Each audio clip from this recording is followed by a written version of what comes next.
Sure. The first one was, before working together, to my knowledge, you had worked at the same company. It was for a while, right? For 10 years. Yeah. 10 years in that. Yeah, that's right. 10 years, like close to, yeah, almost 10 years. Like, and the previous company was 15 years.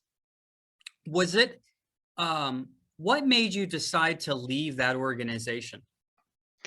It's because of the fact that we are in the travel industry. Yeah. And travel, I mean, our main clients, like most of our main clients stopped, I mean, they were not getting any business because the main clients we have was all were traveling internationally. Mm-hmm. Our specialty was creating dynamic packages for international passengers.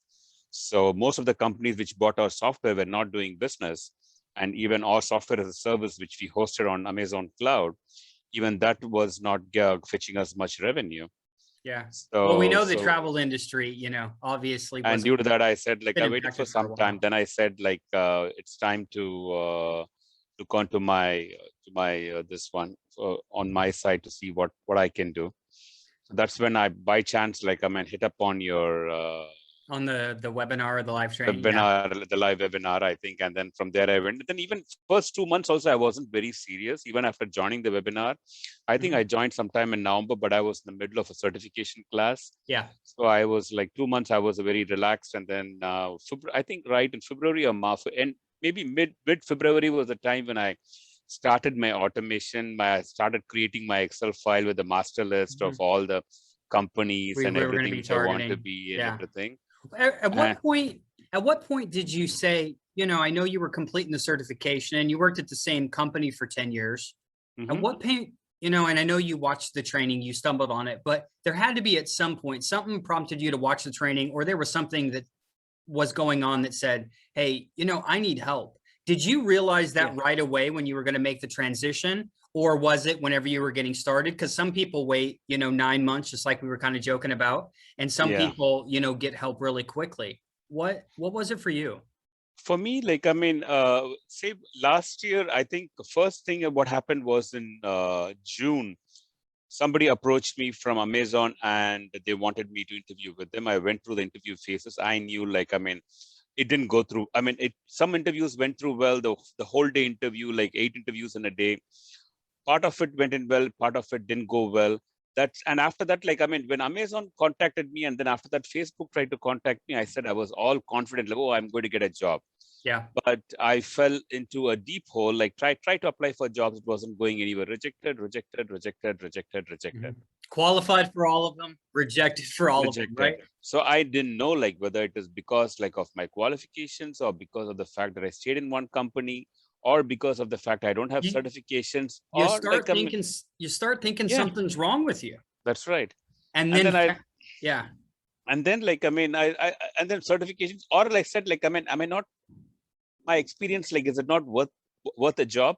That's the level I was in. Mm-hmm. Then after that, like, I started joining this one, talking to you and Carla, like, I mean, and then slowly that confidence started building into me and not only, like, I mean, initially I was attending only the weekly conferences. Mm-hmm. Then I started attending the daily coaching conferences. Coaching class. Yeah. That's when, like, it started building, the confidence started building. Then I felt like in those daily coaching classes, the group classes, I could feel that I have a one-on-one interaction. Yeah. Even though it was not a big crowd, like 5 people, 6 people, or 7 people are there. Mm-hmm. So that started increasing the confidence on me. And then I started talking with people. Then I think, like, I mean, in the last 6-7 months, like, I would have spoken to about 150 to 200 CIOs. Yeah. That was through the automation. Like, I mean, they all connected with me. It's rather than a job, I was gaining a lot of experience. I knew what is there in the technological world and what is required in this current world, and what is the market for? Yeah, you wanted. Hey, there's people who come into the program, the stars align really quickly, and they take one of the first opportunities that come to mind. What I want to note is, just like me and you said, the last month you were in the program, you were on like 50 interviews, which, by the way, no one's probably, when they watch this, is going to believe that you went on 50 interviews in a month. And they're also not going to believe that while you accepted the job at UPS, I remember getting that email that said, hey, it's a 70% increase in responsibilities and it's a 70% increase in, the compensation. What you also had a pipeline of other opportunities. I remember that one you were like, hey, That's there's true. a contract opportunity here for That's 6K true. a week. There's this opportunity. So you could have took something sooner, but you were just waiting and saying, hey, we were like, hey, the right one's coming, the right The one's right one is coming, right? coming. No, first I accepted, like, I mean, I was okay. United Health, I mean, the main company where I got a consulting position, like it was one shot interview. Like, I mean, I've never seen like one interview I got through, like as an enterprise architect. And then UPS, one interview. Yep. The first interview, you always tell, like, I mean, the first 10 minutes, if they like you, they like you. Otherwise, they don't like you. They like me the first 10 minutes. Yeah. The first 10 minutes, I spoke to the director and the VP, and they said, like, fine. And they said, a formality, they have to interview more people. They interviewed it, and then they finally gave me the offer. Well, it's not that people, and I agree with you, like people like you, right? But people could like a lot of people if they knew what to say. Because we practice on your pitch and storytelling and objections. And I tell you what, and if you're branded correctly, and when all of these come together, yeah, it makes this process a lot easier. But when your branding is off, you don't know how to get in front of the right people, you don't know what to say, everything kind of goes horribly, So and I know you kind of already answered my next question, which is what you find most valuable. And you basically said the group interaction, the daily coaches clinics that we do. We also share wins on those group calls, and obviously the individual support, which, hey, on all those interviews. Absolutely. I got a lot of support from you. And I want to really thank Megan, and a special thanks to Diane. Yeah. She was like, I mean, she did a lot of work on me. Like, I mean, Diane did a lot of work because we were in the coach. Initially, she was a participant. She was a member. So we interacted a lot during that time. And so we maintained a very good friendly relationship. Like, so after that, even when I contacted her for the interview, this one, she used to tell me, like, what do you want? You know everything. Come on, let's practice.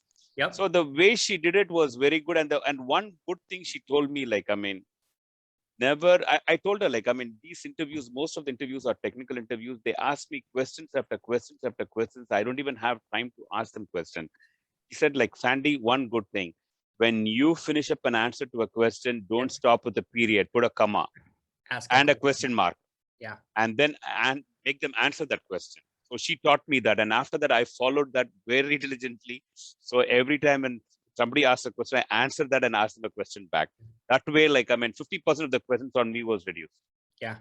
Because you got to control the interview, just That's like we always, right. Hey, if it is to be, it's up to me. And if on the interview, they're just asking you a bunch of questions, but you don't know what they're really looking for, what the challenges are, and all of those questions we kind of talk about and how to answer, it's not as effective.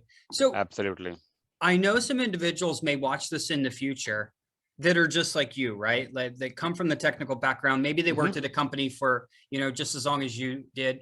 What advice would you have for someone who is considering working with us after all of this stuff, all of these great things happened, and now you're, in more of an ideal situation? Can you repeat the question, Tim? Yep. If someone was sitting right next to us right now, maybe they had a conversation with Derek or Luke or me or Christine or Christina or somebody, and they were considering working together, and they were maybe right here, right now, what would your advice be to them?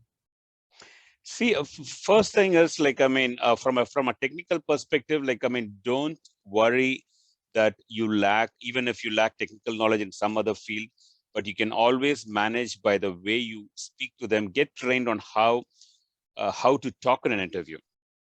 So how to, because every step of the interview is a learning experience. That I found it. I was so worried, so scared about interviews, but every interview was a learning experience. And that is the reason why I even accepted for, like, I mean, consulting jobs where it was $50 an hour it used to pay. Like, I applied for that. The reason I want to experience the real-time technical interview. So I said, like, I mean, first is, like, I mean, don't bother about money. Instead of that, like, I mean, concentrate on trying to make yourself interview perfect by attending more interviews, by attending more coaching classes, and learning. I mean, there's a lot to learn out there.